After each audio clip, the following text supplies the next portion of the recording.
أعوذ بالله من الشيطان الرجيم بسم الله الرحمن الرحيم الحمد لله رب العالمين والصلاة والسلام على سيدنا محمد وعلى آله وصحبه أجمعين والسلام عليكم ورحمة الله وبركاته. Frères et sœurs, assalamu alaikum wa rahmatullahi wa barakatuh. J'espère que vous allez tous et toutes bien en cette fin d'après-midi de ce jour de jeudi 30 novembre de l'année 2017.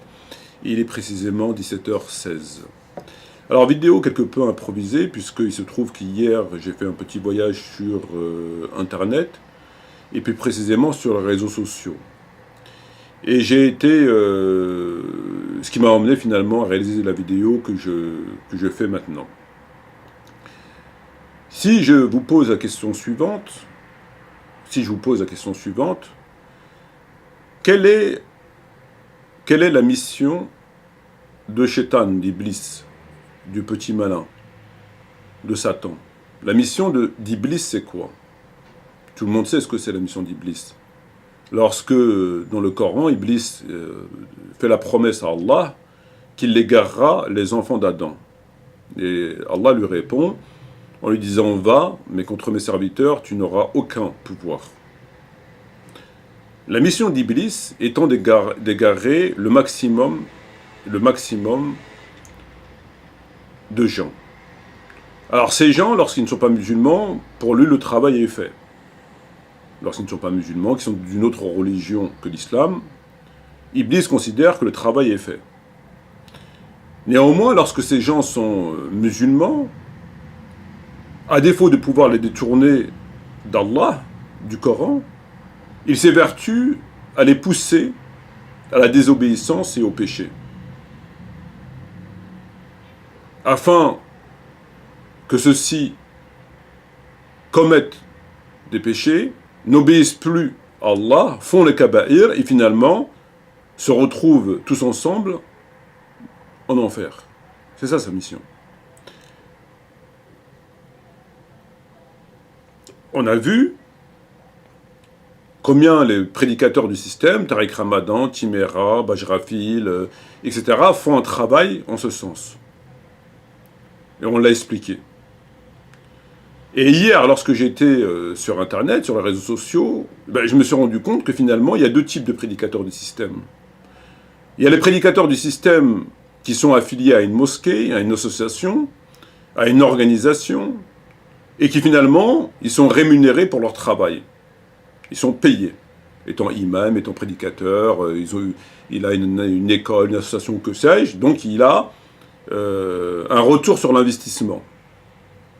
Et donc, ces gens-là doivent s'évertuer autant que possible de paraître dans le paysage religieux musulman en France, afin de faire la propagation de leurs produits, d'augmenter leur chiffre d'affaires, d'augmenter le nombre des fidèles, le nombre de vues, et de se vendre finalement. Donc pour eux, on a assez longuement parlé. Et j'ai pu constater que finalement, il y a des prédicateurs qui ne sont pas forcément affiliés à des mosquées, ou beaucoup moins, ou de façon tout à fait occasionnelle, et qui font exactement la même chose qu'eux.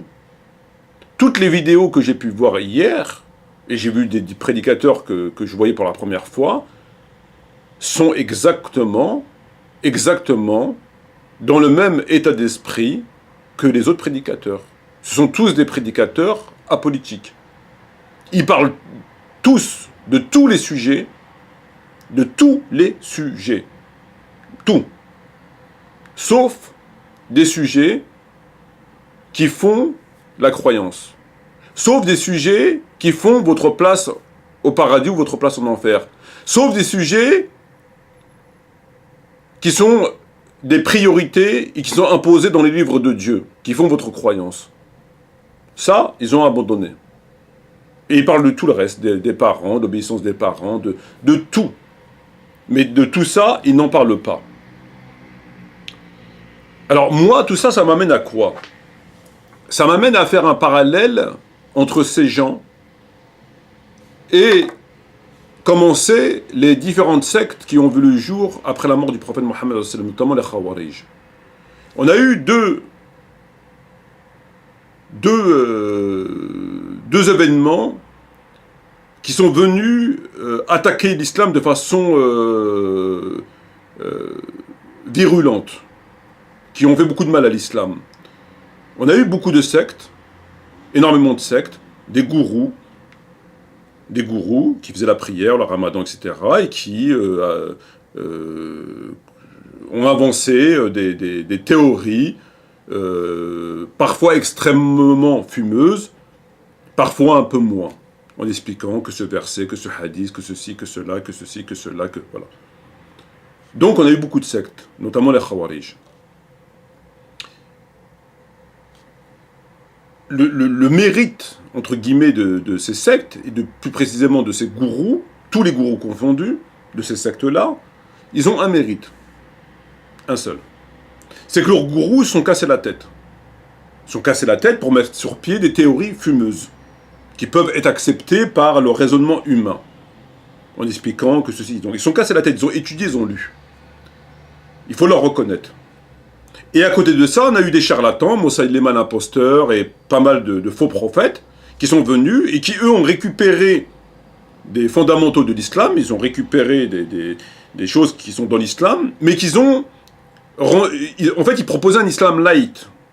Il y avait 5 prières, ils ont proposé que 2, l'alcool c'était interdit, ils l'ont autorisé, la fornication, etc., pour plaire aux gens.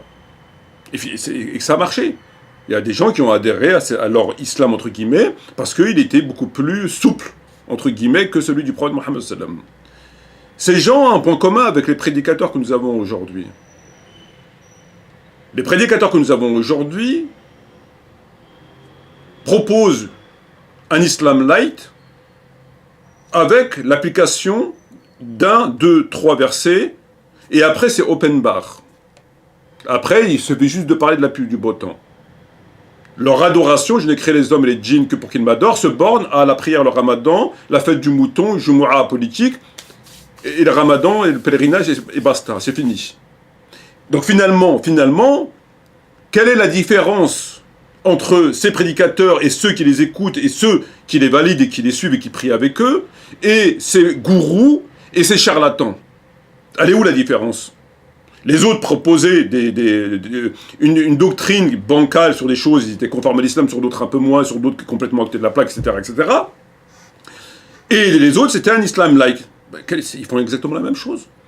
Ils proposent un islam qui se résume à la prière, si vous pouvez prier, au ramadan, au pèlerinage, la fête du mouton, le couscous, Jumu'ah politique.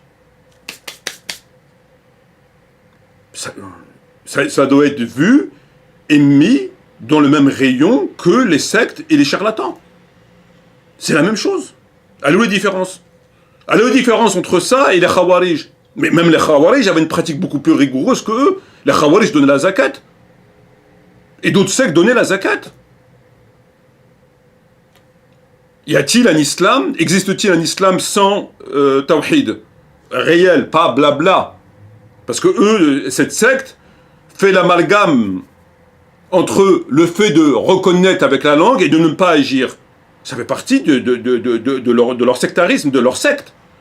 De dire, mais ils ne font pas. La personne va dire tahakkum et le shirk, mais tout le matin, il va aller travailler comme Paul et Jacques, il va alimenter, il a un compte à la banque, pareil.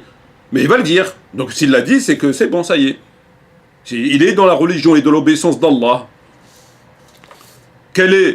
Est-ce qu'il existe un islam sans tawhid? Sans la zakat, si bien qu'un compagnon Ibn Mas'ud disait tellement que Allah faisait suivre la zakat de la prière, on a considéré que la prière ne servait à rien sur la zakat. Sans ordonner le bien, interdire le mal, un islam, il n'y a pas de politique, un islam où on s'en fout des sangs des musulmans, des viols des musulmanes, la fraternité, d'ordonner le bien, d'interdire le mal, de sharia, des hudud, etc., etc. C'est quoi cet islam? Il existe un islam comme ça maintenant? Ben, c'est l'islam des prédicateurs du système. C'est l'islam de France. Donc, cet islam, qu'a-t-il à envier finalement aux autres? Elle est où la différence? Sauf que eux, ils vont reconnaître des choses qui sont dans le tawhid, dans le Ahl-Sunnah wa Jama'a. Ils vont le reconnaître. Mais ils vont le reconnaître, mais ils font tout le contraire. C'est encore pire. C'est comme les gens qui lisent tout le Coran, qui connaissent le Coran en entier et qui le transgressent tous les jours. Il vaut mieux ne pas connaître le Coran et venir le jour de la résurrection ne connaissant pas le Coran que de connaître tout le Coran par cœur, les shadda, avec les meds, avec les voyelles, il connaît tout par cœur. Il le récite comme un rossignol. Mais il fait tout le contraire. Elle est où la différence? Si bien qu'aujourd'hui, dans le Coran, ce que ça a engendré, ce que ces charlatans ont engendré, des situations de l'islam dans laquelle nous sommes, si bien que dans le Coran, Allah dit « La'natallah ala al-kafirin » « La'natallah ala al-munafiqin » Dieu a maudit les mécréants, les hypocrites. Mais le problème, Dieu a maudit les mécréants, mais c'est les mécréants qui donnent à manger aux musulmans, qui les soignent, qui les hébergent. C'est les mécréants. Donc Dieu maudit des gens qui donnent à manger à ses serviteurs. Les hypocrites sont maudits. Mais c'est les hypocrites qui gèrent leur islam, qui gèrent leur foi. Ça devient grave. Tout ça à cause de leurs charlatans de gourous apolitiques. C'est de leur faute. Tout cela, c'est de leur faute.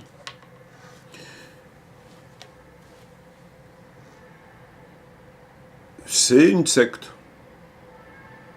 C'est une secte. C'est ce qu'on appelle une secte. Parce que c'est pas l'islam.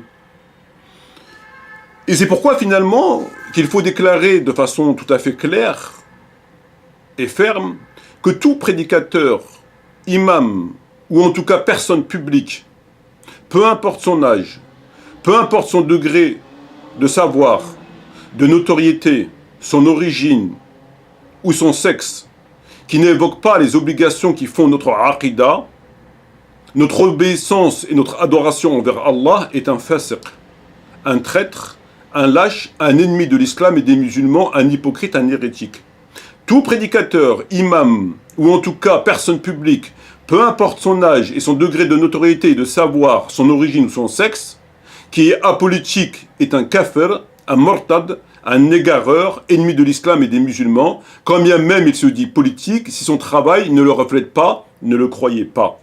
Tout prédicateur, imam, ou en tout cas personne publique, peu importe son âge, son degré de notoriété, de savoir, son origine ou son sexe, qui ne se préoccupe pas des kaba'ir dans lesquels lui-même vit et alimente le fasad, et qui à travers son discours futile, lunaire et apolitique, incite les croyants et les croyantes à le suivre dans cette voie, est un mortad, un fasiq, un ennemi de l'intérieur. Tout prédicateur, imam ou en tout cas personne publique, peu importe son âge, son degré de notoriété, de savoir, son origine ou son sexe, qui ne se préoccupe pas des affaires des musulmans, et qui passe son temps à prêcher l'islam comme un conteur de bonne aventure, est un mortad, un ennemi de l'islam et des musulmans. Tout prédicateur, imam ou en tout cas personne publique, peu importe son âge, son degré de savoir, sa notoriété, son origine ou son sexe, qui fait autre chose que de rappeler les musulmans à sortir du shirk et des kaba'ir, dans lesquels ils sont, et lui en premier, est un fasiq, un hérétique, un carriériste, qu'il faut, à défaut de combattre par l'épée, le combattre par la langue, sinon par le cœur, et c'est le dernier degré de foi. Ne priez pas avec eux, ne les fréquentez pas, ne fréquentez pas leur mosquée et ne leur donnez pas vos filles en mariage. Parce qu'ils sont les alliés de Dajjal, et ils sont responsables du sang, des viols et du retard des musulmans. Ils sont les responsables de la ruine de l'islam et de la corruption sur la terre. Ce sont tous des prédicateurs ou ouvertement ou perfidement laïques, tous. Et la laïcité est la religion du Dajjal, et le Dajjal est notre ennemi. Allah dans le Coran il dit وَمَنْ يَعْصِيَ اللَّهَ وَالرَّسُولَهُ وَيَتَعَدَّدْ حُدُودَهُ يُدْخِلْهُ النَّارَ خَالِدِينَ فِيهَا وَلَوْ الْعَذَابُ مُهِينٌ. Celui qui désobéit à Allah et à son messager et qui viole les hudud, c'est-à-dire les lois de Dieu, les lois de Dieu, encore une fois, ils n'en parlent même pas, c'est même pas dans leur programme, ils sont apolitiques. Dieu te dit dans le Coran, وَمَنْ يَعْصِيَ اللَّهَ وَالرَّسُولَهُ, celui qui désobéit à Dieu et à son messager, وَيَتَعَدَّدْ حُدُودَهُ, et qui viole ses hudud, ses lois, يُدْخِلْهُ النَّارَ خَالِدِينَ فِيهَا وَلَوْ الْعَذَابُ مُهِينٌ. أَلَمْ تَرَ إِلَّا الَّذِينَ يَزْعَمُونَ إِنَّهُمْ آمَنُوا بِمَا أُنْزِلَ إِلَيْكَ وَمَا أُنْزِلَ مِنْ قَبْلِكَ يريدون أن يتحكمون إلى الطاغوت وقد أمروا أن يكفروا به ويريد الشيطان إن يضلكم ضلالا بعيدا. Alam tara ila alladhina yaz'amuna innahum amanu bima unzila ilayka. Ne vois-tu pas que ceux qui prétendent qu'ils ont cru en ce qui t'est parvenu, wa ma unzila min qablika, et qui croient à ce qui a été descendu avant toi, yuriduna an yatahakamuna ila taghut, mais qui demandent le jugement, la loi du taghut. Wa qad amiru an yakfuru bihi, alors qu'on leur a ordonné de le fuir, de ne pas lui obéir. Et c'est exactement ce qu'ils font. C'est-à-dire qu'ils te disent qu'on croit en Dieu et au Coran et ce qui était descendu avant le Coran, mais qui font plus que de demander le jugement du Tarout. Il n'y a pas de Tarout chez eux. Ils parlent de tous les sujets sauf Tarout. Ils sont très bien comme ils sont. Tarout, ils l'ont enlevé de leur... Il y a que 3 versets. La prière, le ramadan et le pèlerinage et tout. Il n'y a pas de Tarout chez eux.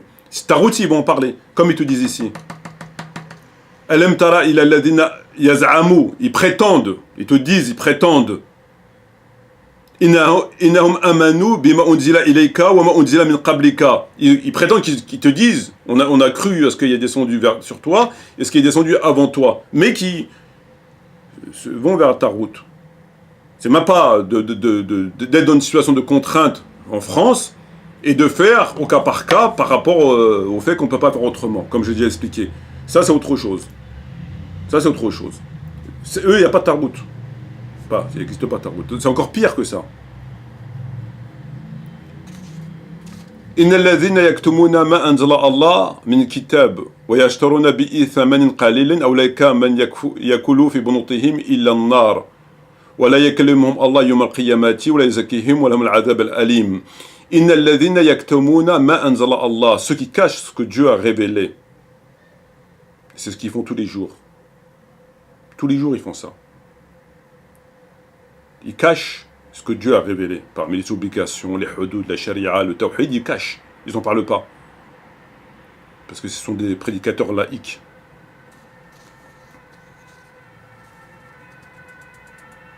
Ya ayyuha alladhina amanu, man yartad minkum an dinihi, fasawfa yati Allah biqawm yuhibbuhum wa yuhibbunahu adhilla ala al-mu'minin وعز على الكافرين يجاهدوا في سبيل الله ولا يخافوا لومة لائم ذلك فضل الله يؤتي من يشاء والله واسع عليم. يا أيها الذين آمنوا, ô vous qui avez cru, من يرتد منكم عن دينه, quiconque d'entre vous apostasiera sa religion.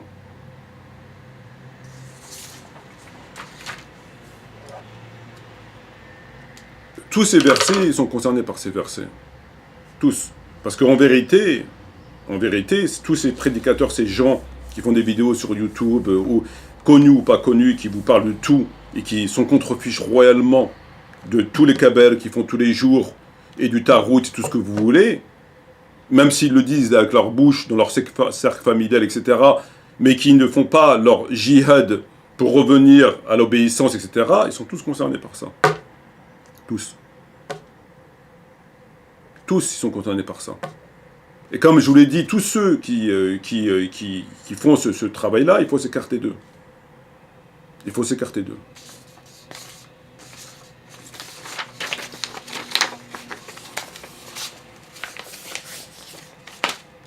Ils ont des sujets de près... j'ai vu une vidéo de Boussé, je sais pas quoi, là, qui nous fait une vidéo avec un fond de musique sur l'obéissance aux parents. Bah oui, l'obéissance aux parents, bien sûr. Mais Allah dans le Coran, il te dit, si tes parents te demandent de me désobéir à Allah, etc., ne leur obéis pas. Ils te disent obéis aux parents, ils se soucient de l'obéissance aux parents à juste titre, parce que c'est dans le Coran, mais la désobéissance à Allah, ça ne les intéresse pas. Les hudud, les shari'at, tawhid, les zakat, etc., ça ne les intéresse pas. C'est ça, ce sont des charlatans. Uqsimu billah, ce sont des charlatans. Leur islam, c'est ça. La prière, le ramadan, le pèlerinage, la fête du mouton, le Jumu'ah au son de la Marseillaise, et après, c'est que du blablabla. C'est même pas qu'ils sont dans une situation où ils peuvent rien, mais quand même, ils font leur maximum pour sortir des kaba'ir. Ils en parlent, ils essayent de se réunir, ils font des choses. Non, ça ne les intéresse pas. Ça les intéresse. Parce qu'ils intéressent, c'est des sujets, les parents, etc., à croire que c'est ça qui va te faire entrer au paradis. Mais le reste, ça, non, c'est pas grave. Tu peux venir avec toute ta vie, t'as pas donné 1 euro de zakat, c'est pas grave la zakat. C'est pas une obligation. C'est pas grave. Les hudud, c'est pas grave. La sharia, c'est pas grave. Le tawhid, c'est pas grave. Etc. C'est pas grave ça. L'essentiel, il faut bien se comporter avec les parents. Ah, ça c'est grave, tu vas être interrogé le jour des comptes. Ah bah tu vas être c'est ça l'islam de France. Ça va de ça au rouge à ongles, rouge à lèvres, je sais pas, la gélatine de je sais pas quoi, etc. Mais tout ce côté-là, ils l'ont mis à la poubelle. Tout ça, ils l'ont occulté. Et finalement, ça dérange personne. Eux, ils le font, et puis les autres, c'est comme ceux qui suivaient les charlatans. Ils sont satisfaits. Il n'y en a pas un qui leur dit... ils sont satisfaits. Ça leur plaît.